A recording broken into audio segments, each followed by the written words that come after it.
মাল ধরে লাইছি, আজকেও মাল ধরে লাইছি, সেই মাল। সোশ্যাল মিডিয়ায় হঠাৎ করেই ভাইরাল মরুভূমির বুকে ঘুরে বেড়ানো নিরীহ এক প্রাণী সান্ডা। এ নিয়ে কেউ ভিডিও মিমস বানাচ্ছে, আবার কেউ তুলে ধরছে এর নানান বৈশিষ্ট্য। তবে এর মাঝে উদ্বেগ বাড়ছে সান্ডার বাজার চাহিদা আর তার জেরে বন্যপ্রাণী শিকারের প্রভাব নিয়ে।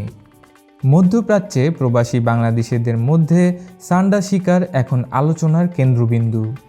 সোশ্যাল মিডিয়ায় ছড়িয়ে পড়া ভিডিওগুলোতে দেখা যাচ্ছে মরুভূমিতে সান্ডার পেছনে ছুটছেন তারা। শুধু প্রবাসীরাই নন, বাংলাদেশেও এই ভিডিও মিমগুলি বেশ জনপ্রিয়তা পেয়েছে। সান্ডা যেন এখন একটি নতুন সাংস্কৃতিক ট্রেন্ড এবং প্রবাসীদের জীবনযাত্রার প্রতীক।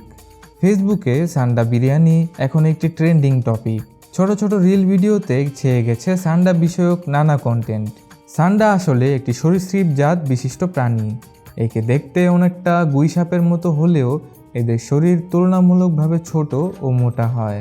এছাড়াও তাদের আত্মরক্ষার জন্য কাঁটাযুক্ত একটি লেজ রয়েছে। স্থানীয়ভাবে এটি কাঁটা লেজযুক্ত টিকটিকি নামেও পরিচিত। অনেকের বিশ্বাস সান্ডার তেল আয়ুর্বেদিক ওষুধে ব্যবহার করা হয় এবং এটি যৌন ক্ষমতা বাড়াতে সহায়ক। যদিও এর কোনো বৈজ্ঞানিক ভিত্তি নেই, তবুও ভারত, পাকিস্তান ও বাংলাদেশের কিছু অঞ্চলে এটি বিক্রি হয়। বাংলাদেশে এই ভাইরাল ট্রেন্ড নিয়ে মিশ্র প্রতিক্রিয়া দেখা গেছে। কেউ এটিকে হাস্যকর ব্যাপার হিসেবে দেখছেন, আবার অনেকেই প্রবাসী বাংলাদেশিদের প্রতি এটি অপমানজনক মনে করছেন। অনেকের মতে এই ভিডিওগুলো প্রবাসীদের কঠিন জীবনযাত্রার প্রতিচ্ছবি, যা মিম ভিডিওর মাধ্যমে ফুটে উঠেছে।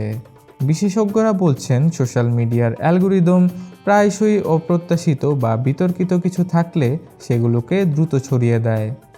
সান্ডার কথিত ক্ষমতা আর আন্তর্জাতিক বাজারে এর ব্যাপক চাহিদার গুঞ্জনও সাধারণ মানুষের আগ্রহের কারণ। ডেস্ক রিপোর্ট, মোহাম্মদ আসাদুল হক, cmecnews.com।